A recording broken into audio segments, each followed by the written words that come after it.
एक बात बताइए कि जब आप खुद ही कह रहे हैं कि इंटरव्यू में सिर्फ यह शर्त थी कि इनको निकाला जाना है, तो जाहिर तौर पर यह देश जाति, समुदाय, विचार से बना हुआ है, जिसमें विचार काफ़ी हावी है।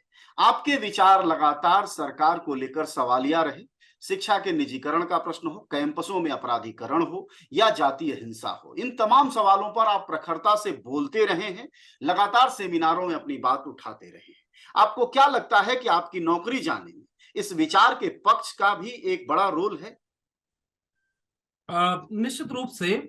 हालांकि मैं अभी भी ये कह रहा हूं कि ये बात वो लोग मुझे बताएं जिन्होंने मुझे बाहर करके 96 एपीआई वाले को बाहर करके एक ऐसे व्यक्ति को रखा है जिसका उच्च शिक्षा में पढ़ाने का कोई अनुभव नहीं, वो स्कूल से आए हैं।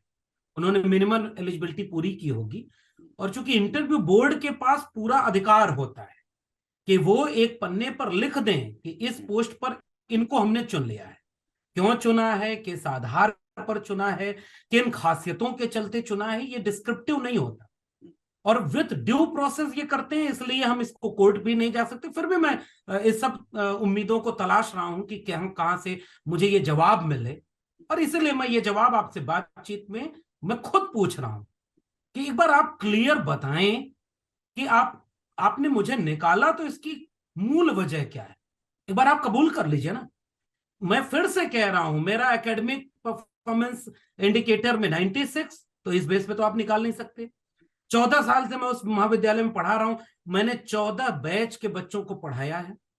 आप 14 मिनट के इंटरव्यू में कैसे समझ गए कि मैं शिक्षक बनने के काबिल नहीं हूं?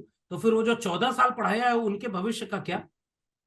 आप हर 4 महीने बाद मुझे रिन्यूअल क्यों देते थे अगर मैं शिक्षक बनने के काबिल नहीं था?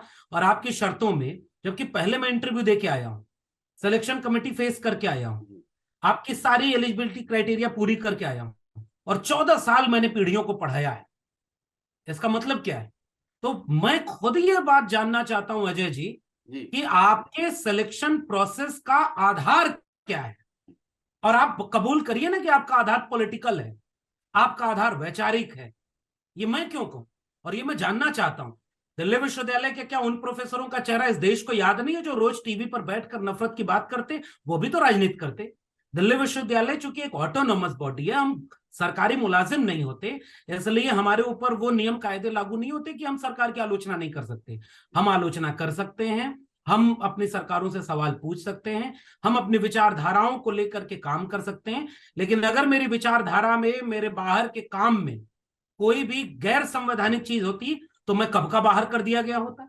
इसका मतलब ये कि कानूनन मैं कहीं गलत नहीं था, संवैधानिक रूप से मैं कहीं मौका नहीं दिया, मेरे क्लासरूम में कभी आपको यह मौका नहीं मिला, मेरे विद्यार्थियों के फीडबैक में कभी आपको इसकी शिकायत नहीं मिली, 14 साल में एक कंप्लेन मेरे खिलाफ मेरे कॉलेज में नहीं है।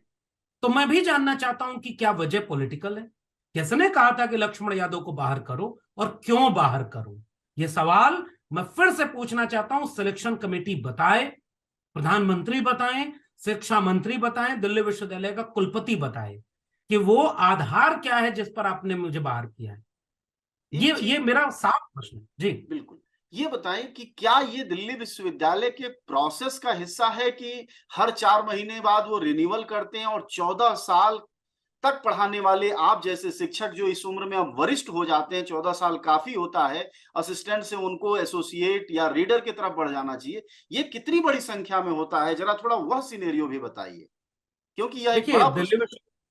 दिल्ली विश्वविद्यालय के इसी रेगुलेशन में एक क्लॉज जोड़ा गया था कि मान लीजिए कोई टीचर रिटायर हो गया, कोई नई पोस्ट क्रिएट हो गई, जी, कोई छुट्टी पर चला गया, तो अकेडमिक प्रैक्टिस उससे प्रभावित ना हो, इसके लिए टेम्परेरी प्रावधान रखे गए थे कि आप एडहॉक पर टीचर नियुक्त करेंगे। उनकी मिनिमम क्वालिफिकेशन वही होगी जो असिस्टेंट प्रोफेसर की होगी, उनका ओहदा वही होगा, उनकी सैलरी वही होगी, लेकिन उनका अपॉइंटमेंट 4 महीने के लिए होगा। हुँ, 4 महीने के बाद आप परमानेंट अपॉइंटमेंट करेंगे। लेकिन दिल्ली विश्वविद्यालय ने ये देखा कि इतना जल्दी परमानेंट अपॉइंटमेंट नहीं हो रहा है, तो धीरे धीरे उन्होंने 4 महीने के बाद एक दिन का गैप देकर के फिर 4 महीने का लेटर दे दिया। हुँ, कई जगह लोग एडहॉक पर भी निकाल दिए जाते थे। कई बार टीचर इंचार्ज चेंज हुआ तो अपने मन का कोई कैंडिडेट ले आया तो पुराने वाले को निकाल दिया। कभी कभी ये सारा प्रोसेस चलता रहता था। देखिए, एकेडमिया में क्या होता है, कोई बोलता नहीं, आज भी दिल्ली विश्वविद्यालय से, मैं तो 14 साल पढ़ाया हूं, इस विश्वविद्यालय में 20-20 साल पढ़ाए हुए लोग भी बाहर कर दिए गए। मगर कोई इसलिए नहीं बोलता कि हो सकता है कहीं बाद में कल को मौका मिल जाए, मैं अंदर चला जाऊं, हो सकता है मैं मुझे कोई अंदर बुला ले। लेकिन मैं ये साहस करके इसलिए बोल रहा हूं क्योंकि मैं भी नहीं बोलूंगा तो फिर बोलेगा कौन। द मूक नायक जनवादी पत्रकारिता करता है। यह संविधान, लोकतंत्र और सामाजिक न्याय पर चलने वाला चैनल है। अगर आप भी चाहते हैं द मूक नायक हमेशा हाशिए पर खड़े लोगों की आवाज़ बुलंद करता रहे, बेजुबानों की पीड़ा दिखाता रहे, तो सपोर्ट कीजिए। सपोर्ट करने वाला लिंक आपको स्क्रीन पर दिखाई दे रहा होगा। साथ ही डिस्क्रिप्शन में जाकर भी आपको ये लिंक मिलेगा, जहाँ पर जाकर आप हमें सपोर्ट कर सकते हैं और हमारे काम को आगे बढ़ा सकते हैं।